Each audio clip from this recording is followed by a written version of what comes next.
Bem, estamos gravando aí já.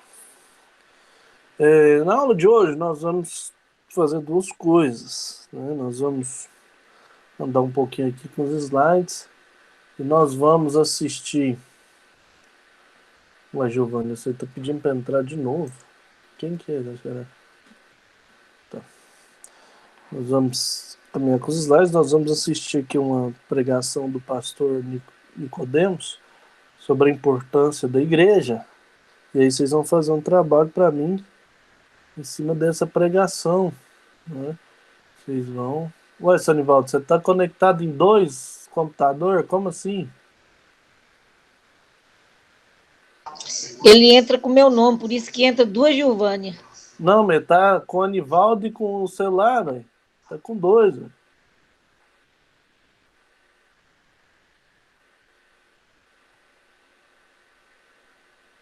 Eu sou a Gil Guimarães. Eu sei. Não, tô falando que tá em dois login, tá no dele e no seu. Oi, Sanivaldo. Ah, agora ele só do celular.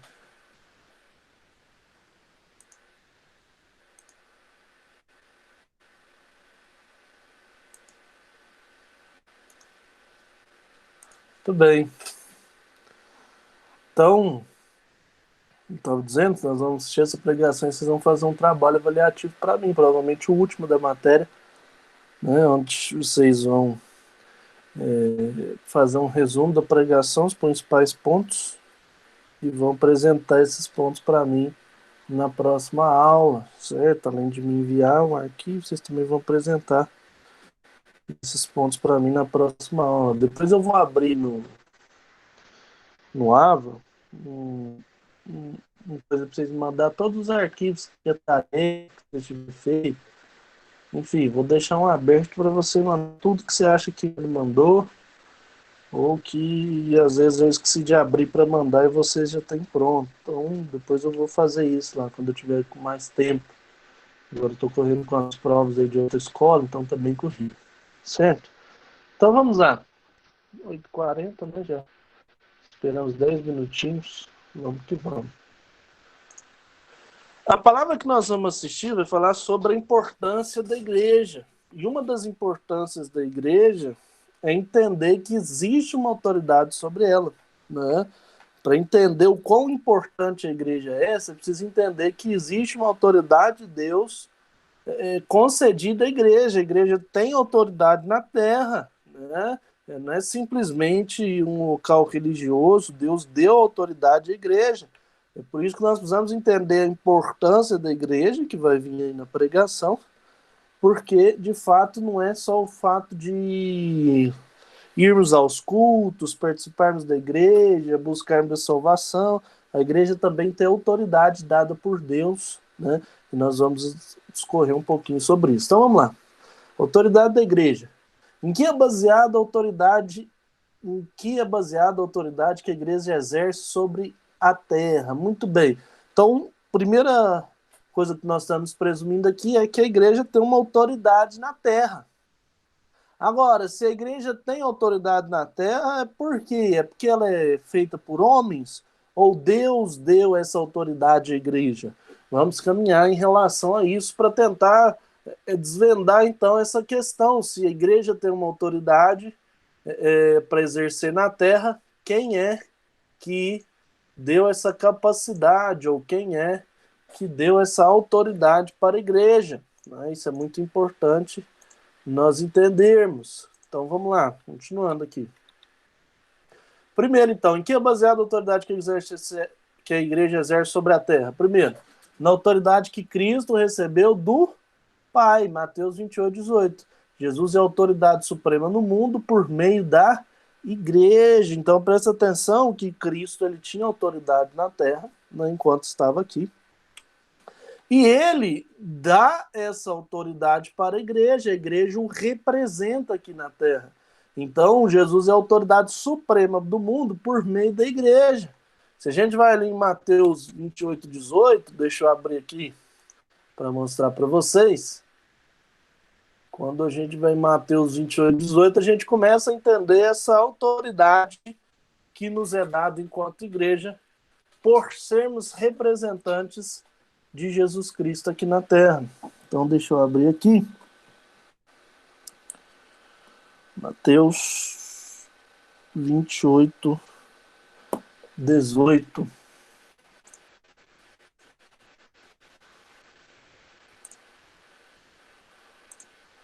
Tudo bem, vamos lá. Jesus, aproximando-se, falou-lhes, dizendo: toda autoridade, deixa eu pôr na tela para vocês. Toda autoridade me foi dada no céu e na terra. Ide, portanto, fazer discípulos de todas as nações, batizando no nome do Pai, do Filho e do Espírito Santo, ensinando-os a guardar todas as coisas que vos tenho ordenado. Então, presta atenção. Toda autoridade da terra me foi dada, do céu me foi dada na terra. Portanto, ide. O que ele está querendo dizer? Que essa autoridade foi dada a ele e ele está passando essa autoridade para a igreja. Senão ele falava, então eu vou por todo mundo e eu vou pregar o evangelho a todas as criaturas e eu vou batizá-las no nome do meu Pai. Não é isso que ele fala. Ele fala, olha, toda autoridade me foi dada, me foi concedida e, portanto, você vá como meu representante. E é óbvio que tem um contexto dentro disso aqui. Se Deus está mandando ir por todo mundo, pregar o evangelho a toda criatura, batizando no nome do Pai, é em nome da autoridade que Cristo está passando para eles, batizando em nome do Pai, do Filho e do Espírito Santo. Então essa autoridade foi nos dada lá do céu. Nós batizamos não em nosso nome ou em nome da nossa igreja, nós batizamos em nome do Pai, do Filho e do Espírito Santo. Você pode trazer essa ideia de autoridade, por exemplo, para a vida real aqui, por exemplo, nossa, aqui um exemplo, a polícia. A Polícia Federal, ela é uma autoridade, né? Mas é interessante que ela exerce uma autoridade não por conta própria. Ela exerce a sua autoridade baseada muitas vezes em mandatos, né? Então, por exemplo, ela tem uma autonomia para fazer suas investigações e tudo mais, mas quando ela vai na casa de alguém, se ela entra na casa de alguém, por exemplo, ela não pode simplesmente chegar na casa do senhor Nivaldo, bater lá e falar, nós estamos entrando aqui porque nós estamos com alguma suspeita, nós vamos investigar a casa do senhor. Não é assim que funciona. Ela só pode entrar na sua casa, primeiro de dia, né? Você sabe que de noite não pode entrar. Só pode entrar na sua casa de dia, e segundo, com um mandato.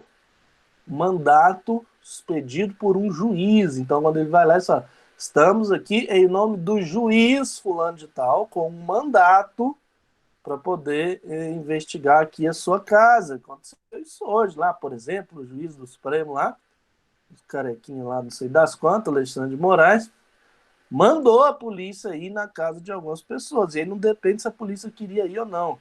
Ela tinha que ir porque ela estava debaixo da autoridade representando ali o juiz do Supremo Tribunal Federal.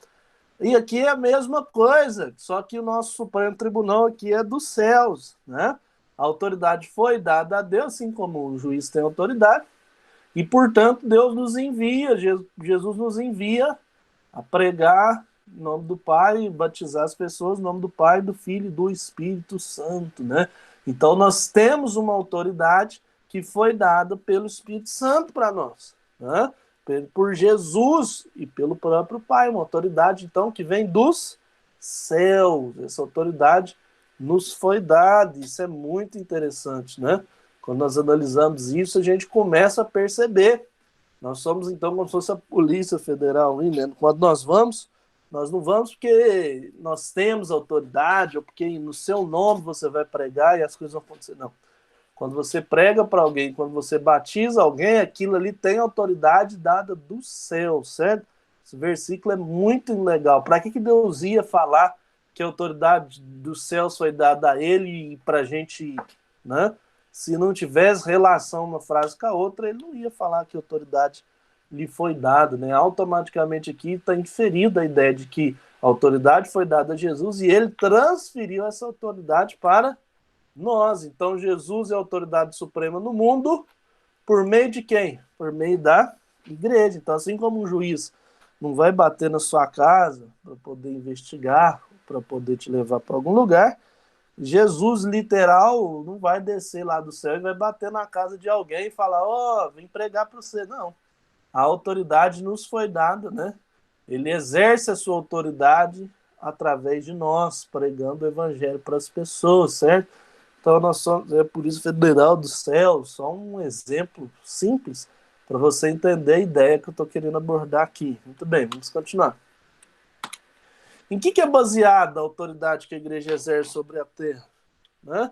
Continuando nessa pergunta, o que é baseado? Então, primeiro a gente já viu que é baseada na autoridade de Cristo sobre nós. Segunda, a igreja tem o poder de Cristo, pois como corpo de Cristo é a continuidade de sua existência. A igreja promove transformação social onde está localizada. Então, o que a gente percebe aqui é que a igreja tem o poder de Cristo, não uma pessoa tem o poder, mas a igreja tem o poder de Cristo, porque ela é o corpo de Cristo. Né? O apóstolo Paulo fala isso, a Bíblia nos remete a isso. Nós somos o corpo de Cristo, então nós somos a continuidade da existência dele aqui na terra, e portanto devemos trazer transformações sociais onde estivermos localizados. Quando a gente vê Cristo, a gente vê o que ele pregou para as pessoas, que ele levou salvação, que ele curou enfermos, né? Agiu na área da saúde, por exemplo, né? Que ele pregou para as pessoas, agiu na área social, emocional, que ele alimentou as pessoas, agiu na parte ali da ação social. Então, Cristo agiu de várias maneiras, nos dando os exemplos que nós temos que manter hoje em dia. Né? Então, enquanto igreja, nós não estamos aqui simplesmente para adorar. Se estivéssemos aqui simplesmente para adorar a Deus, ele já nos levaria para o céu, para que lá pudéssemos adorá-lo em todo tempo. Então, enquanto a igreja está aqui, o papel dela não é simplesmente adorar a Deus todo domingo, com cânticos e hinos de louvor, não é isso. O papel da igreja é a extensão da obra de Cristo, é a continuidade da existência dele, é exercer a autoridade dele aqui, trazendo transformação social, seja por ações sociais, através da questão da fome, por exemplo, pessoas passam fome agora, pessoas que estão com frio, né? Também a questão da saúde, agora que a gente está com essa pandemia, né? Questão de emprego, já que muitas pessoas perderam. A igreja tem essa função social, né? Vai além, essa autoridade, porque se fosse simplesmente para adorar a Deus, nós não precisaríamos de autoridade nenhuma, ninguém precisa de autorização para adorar a Deus, para se curvar diante dele e para erguer as mãos. Então, se ele deu uma autoridade para você, para nós enquanto igreja, não é para simplesmente nós ficarmos no nosso quarto orando só ou indo à igreja todos os domingos de forma regular. É para que nós exerçamos a continuidade da obra de Cristo, pregando o evangelho, trazendo transformação, batizando as pessoas, para que Cristo seja exaltado também dessa maneira e para que a autoridade que ele nos deu seja de fato exercida, certo? Então isso é muito importante da gente notar. E quais que são os poderes da igreja sobre a terra? Quais que são esses poderes? Primeiro, olha lá, a igreja tem autoridade sobre a criação, os espíritos, o perdão, bem como para ligar e desligar coisas e pessoas em relação ao reino de Deus. Lembra aquela passagem?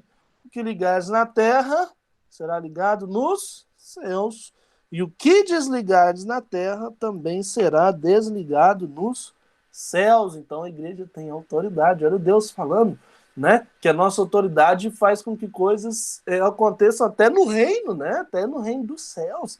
A gente liga aqui, liga lá. Se a gente desliga aqui, desliga lá. Portanto, a nossa autoridade é sobre a criação, sobre os espíritos. Deus nos deu autoridade sobre os espíritos, sobre o perdoar, sobre liberar perdão, assim como Cristo fez por todos nós, né? E acrescentar as pessoas à igreja e também exortá-las quando é necessário. Então, Deus dá essa autoridade para a igreja. É por isso que quando a gente pensa em desigrejados, a gente já vê que essa ideia não combina, porque Deus não deu autoridade para pessoas, Deus deu autoridade para o conjunto, para a igreja, para a união das pessoas, certo? Então isso é muito importante da gente ter conhecimento. Deixa eu aceitar mais um aqui. Senhor Júlia, chegando agora. Vamos lá. Continuando então. Quando a gente fala de autoridade sobre a criação, olha lá, ó, a autoridade da criação, a autoridade da igreja sobre a criação supera as leis da natureza. Olha que interessante. Vamos analisar todos esses versículos aqui e depois eu acho que a gente já pode ir. Depois a gente já pode ir para a questão da nossa pregação que nós vamos assistir para fazer o trabalho. Então vamos lá. A autoridade da igreja sobre a criação supera as leis da natureza. Vamos ler esses versículos. Mateus 17, 20. Deixa eu abrir aqui. Mateus 17, 20. Está até sublinhado aqui na minha Bíblia. Vamos lá. A palavra de Deus diz o seguinte, olha lá. E ele lhes respondeu: por causa da pequenez da vossa fé. Pois em verdade vos digo que se tiverdes fé como um grão de mostarda, direis a este monte, passa daqui para colar, e ele passará. Nada vos será impossível. Então, a primeira característica que a gente tem da autoridade da igreja sobre a criação é que ela supera as leis da natureza, porque segundo as leis da natureza eu não posso chegar para um monte e falar, sai daqui, pai, para fazer um favor, que ele vai se mover. Segundo as leis da natureza, isso é impossível de acontecer usando palavras, né? Você pode usar máquina, mas usando palavras você não consegue fazer um monte sair daí, tu não é natural. Mas Deus fala que se nós tivermos fé, nós conseguimos. Agora é óbvio que a fé ela funciona também com a ideia de funcionalidade. Então não é porque você está passeando na fazenda, você olha para um monte e fala, não, esse monte aqui era melhor que ele ficasse naquele outro lugar ali. E aí você fala assim, monte, eu te ordeno agora, passa daqui para ali. Isso não vai acontecer, né? Não existe propósito nisso. Agora, se existe um monte que está impedindo alguma coisa, impedindo uma passagem do povo de Deus, ou impedindo que alguma coisa aconteça, né? Que seja para edificação do reino, né? Porque é autoridade para estabelecer um reino, a gente tem que deixar isso bem claro. Se esse monte estiver impedindo, né? Então é Cristo falando, se tiver um monte impedindo o povo de Deus de avançar para o seu propósito, basta você usar a sua fé e falar, passa daqui para ali, que esse monte passará. Então, autoridade sobre a criação, isso é muito interessante. Tiago 5, 17 e 18, vamos ver mais um exemplo disso. Tiago 5, verso 17 e 18. Vai dizer o seguinte, olha lá.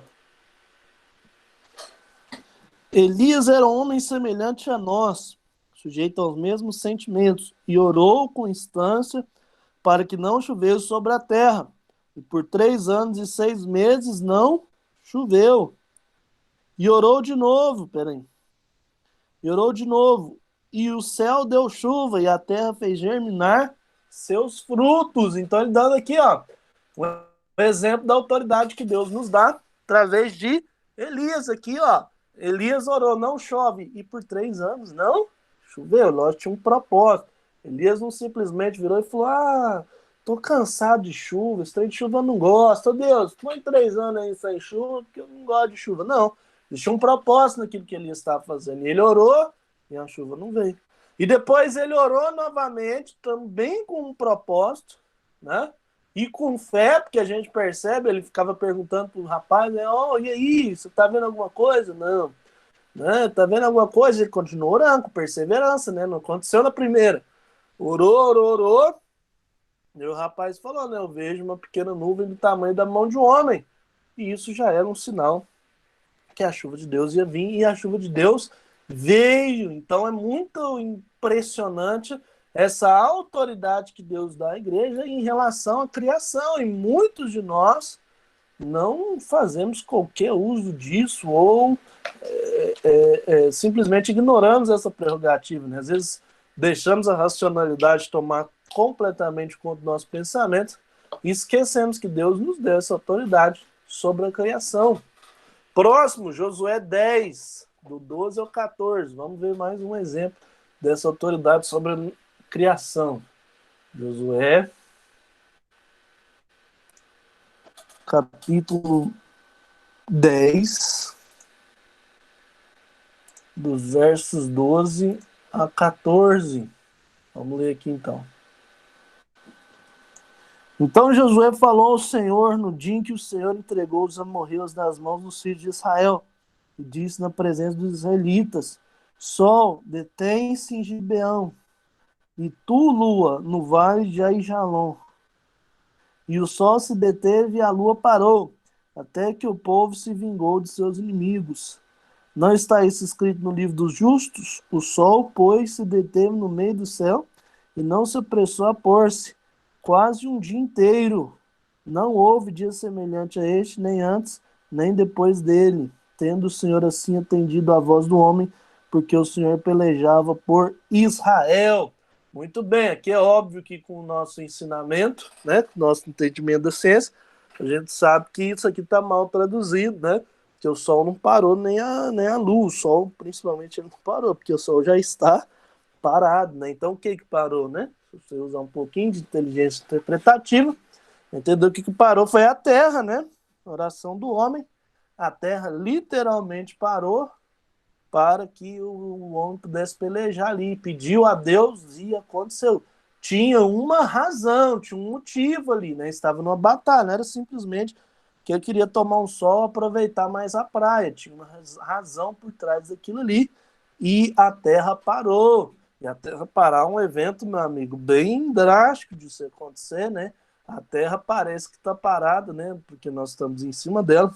Mas a Terra tem um movimento a uma velocidade de mais de 6.000 quilômetros. Posso até olhar aqui, ó, velocidade de rotação da Terra. Olha aqui o dado, ó.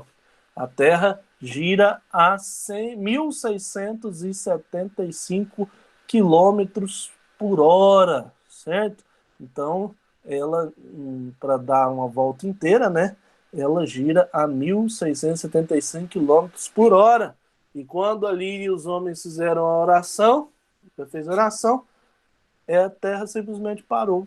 Né? Uma coisa que está no movimento a mais de 1.600 quilômetros por hora, simplesmente parou para que se pudesse vencer a batalha ali. Então, mais um exemplo da autoridade que Deus nos dá sobre a criação. E lembrando que em todos esses exemplos existe a ideia da utilidade. Para que essa autoridade está sendo exercida? Essa autoridade não é exercida por bel prazer. Segunda Reis 6, do 2 ao 7. Vamos analisar esses versículos aqui agora.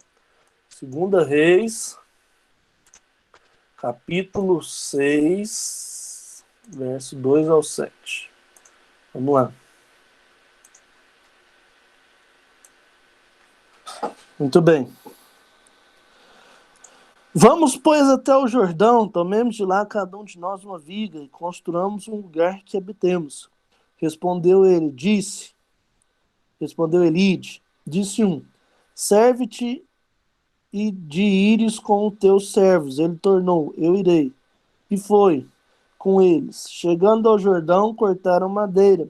Sucedeu que enquanto um deles derribava um tronco, o machado caiu na água. E ele gritou e disse, ai meu Deus, ou ai meu Senhor, porque era emprestado. Perguntou ao homem de Deus, onde caiu? Mostrou ele o lugar. Então Eliseu cortou um pau e lançou ali, e fez flutuar o ferro, e disse, levanta, estendeu ele a mão e o tomou. Então, muito bem. Eliseu fazendo o machado levitar, e você achando que era só o Thor que conseguia fazer o instrumento levitar ou ir para onde ele queria, não. Eliseu é um primeiro exemplo aí de que, de fato, o homem tem essa autoridade aí sobre a natureza, né? A natureza é um machado, feito de madeira, de ferro, natureza, criação, certo?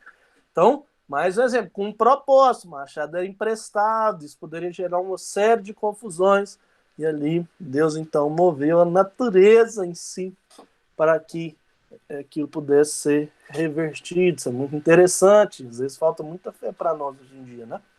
E o último, Atos 28, do 3 ao 6.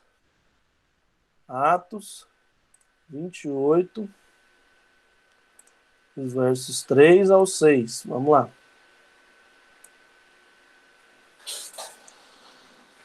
Vendo Paulo ajuntado e atirado à fogueira um feixe de gravetos, uma víbora fugindo do calor prendeu-se-lhe a mão. Quando os bárbaros viram a víbora, penderam-de da mão dele e disseram uns aos outros: certamente este homem é assassino, porque salvo do mar a justiça não o deixa viver. Porém, ele sacudido o réptil no fogo, não sofreu mais algum, mas eles esperavam que ele viesse a inchar ou cair morto de repente. Mas depois de muita espera, vendo que nenhum mal lhe sucedera, mudaram de parecer, diziam ser ele um Deus. Então Paulo foi de um cara condenado pela morte a um cara que é um Deus na terra ali, por conta do que aconteceu. Então a víbora, né, pica a mão dele ali, uma víbora venenosa, porque estava esperando ele cair morto, né? Só que mal nenhum aconteceu a ele, né? Então Deus também nos dá autoridade sobre a criação. É por isso que nós precisamos ter fé quando nós oramos para as pessoas que estão enfermas, né?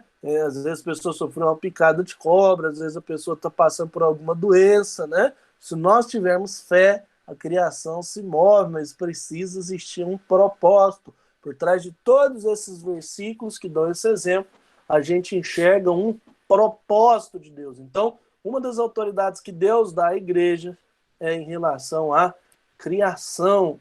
E é por isso que nós precisamos entender a importância da igreja. Pensando nisso, nós vamos assistir um vídeo aqui, então, de uma pregação do pastor Nicodemos, que ele vai falar sobre a importância da igreja. E aí, a partir desse vídeo, você vai fazer para mim um trabalho essa semana. Se você precisar ver a pregação de novo, basta você recorrer ao YouTube, né? Eu vou parar de gravar aqui porque o YouTube não deixa postar esses outros vídeos, né? Então basta você recorrer ao YouTube e assistir ela lá novamente. Você vai fazer um pequeno trabalho para mim, um resumo, depois você vai postar isso para mim lá no Ava, eu vou abrir lá o dia.